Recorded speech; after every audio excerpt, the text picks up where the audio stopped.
ये है भाई साहब बिहार की पुलिस। ये बहुत अच्छे हैं भाई साहब, ऐसे ना करो। मेरे झारखंड में पुलिस होती है, 100 नंबर दबाव आ जाती है, 100 रुपए दो चली जाती है। ये तो आपको साष्टांग प्रणाम है भाई साहब, क्या बात है, आप मजे से सो रहे हैं। कविता जगाने के लिए मैं जगा दूंगा, आप चिंता न करो। अभी ट्रेनिंग पीरियड है सर, अभी 10-20 दिन का। हम सब ने कोरोना की विषम परिस्थिति को देखा, हम सब झेले।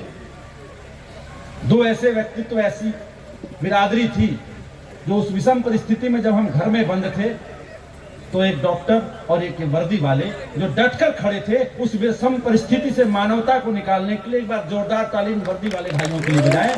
भाई साहब आप जाग के रहना, आपके भरोसे में प्रारंभ हो जाऊंगा। आप सब मूड में आ जाइए, ऐसे बैठ गए ऐसे लगता है ठंड लग रही है। कुछ लोग तो एक बार मैं कवि सम्मेलन में गया, डॉक्टर साहब एक बार मैं कवि सम्मेलन में गया, आप लोग आनंद में, आपके मतलब की बात करूंगा मैं, कोई ताली वाली बजाने की बात ही नहीं करूंगा। ताली अच्छा लगे बजाना, नहीं अच्छा लगे ना बजाना, पैसे तो दे ही रखे हो, जरूरी है ताली बजाना। एक मैं कवि सम्मेलन में गया, बातें हो रही थी, एक भाई साहब थोड़ा सा मुंह बना करके आगे बैठे हुए थे, मुझसे रहा नहीं गया। यहाँ तो प्रशांत संचालन कर रहा है, वहां मैं कर रहा था, मैं चला गया। मैंने कहा भाई साहब आपको क्या कविता समझ नहीं आ रही है क्या? हमें आ रही है। उन्हें सारे लोग हंस रहे हैं, आप हंस नहीं रहे। तो मैं बड़ा आदमी, मैंने हंसने के लिए आदमी रखा, मैं वापिस आ गया प्रशांत। उसके बाद थोड़ी देर बाद फिर मैंने कविता पढ़ी, सारे लोग जय जयकार लगाने लगे, ताली बजाने लगे। मैं फिर गया, मैंने कहा भाई साहब लोग भारत माता की जय के नारे लगा रहे हैं, आप चुपचाप बैठे हो। उन्होंने कहा भाई दिनेश साहब को मैंने बताया ना मैं बड़ा आदमी हूँ, मैंने जय जयकार लगाने के लिए भी आदमी रखा। मैंने कहा इससे बच के रहने में फायदा है कि सब हर बार नारे नहीं रखते। अगले कवि सम्मेलन में फिर मिल गया, था वो काव्य प्रेमी। मैंने उसे देखते ही कहा भाई साहब आपको बहुत बहुत बधाई हो। उसने कहा किस बात की? मैंने कहा आपकी शादी जो हुई है। तो आपको कैसे पता चला? मैंने कहा आपका लटकता हुआ चेहरा देखकर। पुरुषों की शादी होती है तो यही होता है, स्त्रियों की होती है तो गले में मंगलसूत्र लटक रहा होता है, हमारा तो गर्दन ही लटक जाता है, हमारी तो ये स्थिति है। फिर मैंने कहा भाई साहब एक बात बताओ, आप कविता सुनने अकेले आए, अब अगर आप कवि सुनना चाहते हो कवि सम्मेलन, आप जागृत हो जाओ, क्योंकि जिसकी मस्ती जिंदा है उसकी हस्ती जिंदा है। फिर बात आप तक पहुंचेगी। अब पंक्ति समझ के बताइए कि आपकी चेतना जागृत है, फिर मैं काम की बात कर पाऊंगा। मैंने उनसे पूछा आप अकेले कवि सम्मेलन सुनने आ गए, भाभी जी को लेकर नहीं आए? उसने कहा भाभी जी हनीमून पे गई। मैंने कहा अकेले? उसने कहा मैंने पहले कहा था ना मैं बड़ा आदमी हूँ। जोरदार ताली बजाएगा, आनंद में आ जाइए, उसको महोत्सव में परिवर्तित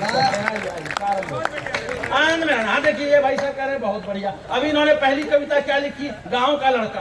फिर उन्होंने कहा बाद में मुझे लिखना पड़ा गांव की लड़की। भाई साहब व्यवस्था समझिए। मैं गया था घर, दिल्ली आया, घर में मिल गया। भाई साहब आप भी देख लो कोई अच्छा सा पड़ोस देखकर बैठ जाओ। पड़ोस ही पसंद नहीं आ रहा, थोड़ी देर यहाँ बैठते हैं वहां बैठते हैं। भाई साहब आप भी बैठो कहीं, और भाई साहब बैठ जाओ तभी मैं शुरू होऊंगा। अब इनको पता ही नहीं चल रहा मैं इनसे बात कर रहा हूँ। बैठ जाइए श्रीमान जी, बैठ जाइए बैठ जाइए। आपको मजेदार बात बताता हूँ, आप संजीव जी के परम मित्र लगते हैं मुझे। मैं संजीव जी के घर गया था दिल्ली, ये बड़े कवि बने घूमते फिरते हैं पूरे, मैं यहाँ गया वहाँ गया जी, पूरे राष्ट्र में घूम रहा हूँ जी। मैं बताता हूँ, मैं जब इनके घर गया तो भाभी जी पकड़ ली इनको, दिनेश भाई ये बड़े ना कवि बने फिरते हैं। मैंने कहा अच्छा जी। मैंने इनसे एक बात पूछा, जवाब नहीं दे पाए। मैंने कहा क्या पूछ रही है भाभी जी आपने? भाभी जी ने कहा मैंने इनसे पूछा कि एक बात बताइए संजीव जी, हमने सुना है कि मृत्यु के बाद पुरुषों को स्वर्ग में अप्सराएं मिलती हैं। इन्होंने कहा बिल्कुल सही सुना है। भाभी जी ने पूछा फिर हम औरतों को क्या मिलता है? ये बड़े चौड़े होके बोले तुम्हें मिलता है बंदर। अब भाभी जी ने कहा ये तो बड़ी नाइंसाफी है, हमें ऊपर भी बंदर। एक बार बजाइए ताली, मजा आना चाहिए, ताली हो जाओ, आनंद में आ रहे हैं। मस्ती में सुनिए तो आनंद आएगा। तुम दो यहाँ क्यों बैठे हो भाई?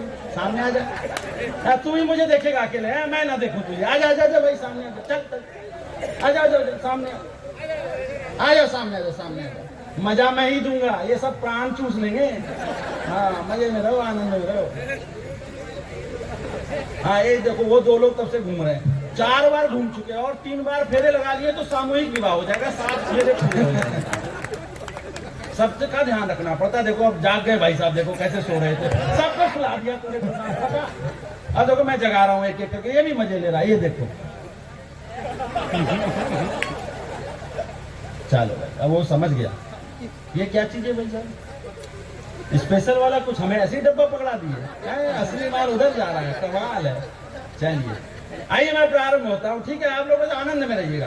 आप जब जब कविता सुनने के मूड में आइएगा मैं कविता सुनूंगा। आइए देखो पहले माला लेके आ रहा है। मेरे जो है ना बिल्कुल घनिष्ठ मित्र, मुझे दिशा भ्रम था ये वीडियो रिकॉर्डिंग नहीं कर रहे हैं, लाइव भेज रहे हैं मेरे घर तक। मेरी भी स्थिति ऐसी है, मैं जब घर से निकला तो मैं अभी बैठा ही था आकर के होटल में, संदीप गुप्ता जी ने क्या किया, मुझे एक वीडियो दिखाने लगे। बाबा जी प्रवचन दे रहे थे, जिस आंगन में आपका सम्मान न हो उस चौखट पर कभी कदम नहीं रखना चाहिए। मैं तब से टेंशन में हूँ कि वापस यहाँ से घर जाना है कि नहीं जाना है। स्थिति सबकी यही है, आपको मामला बाद में समझ में आएगा। खैर ऐसे ऐसे और भी 2-4 आइटम है क्या, अभी जो आइटम वहाँ लेकर मुझे डर लग रहा है। आइए मैं प्रारंभ होता हूँ, बातें हो गई बहुत। आप सब मुझे लगता है कि भाई साहब मुझे मंच का भी ध्यान चाहिए होगा। संदीप भाई मंच का भी ध्यान दे दीजिए, बहुत सुनना हमने आपको और अभी जो बच गया उनको भी सुनना है कि मेरे कद का अंदाजा तुम क्या लगाओगे। आइए, जिसके लिए जाना जाता है दिनेश देवघरिया, मैं प्रयास करता हूँ, अगर आप सुनना चाहेंगे तो मैं घंटों आपको सुनाऊंगा।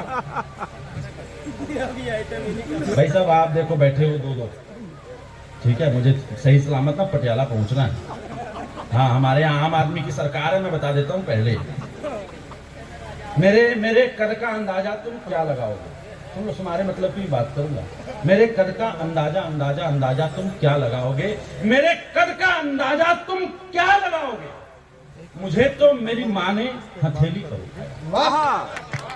मेरे कद का अंदाजा तुम क्या लगाओगे, मुझे तो मेरी माँ ने हथेली पर उठाया है। ये जादू मंतर नजर बजर तुम जानो, ये जादू मंतर नजर बजर तुम जानो।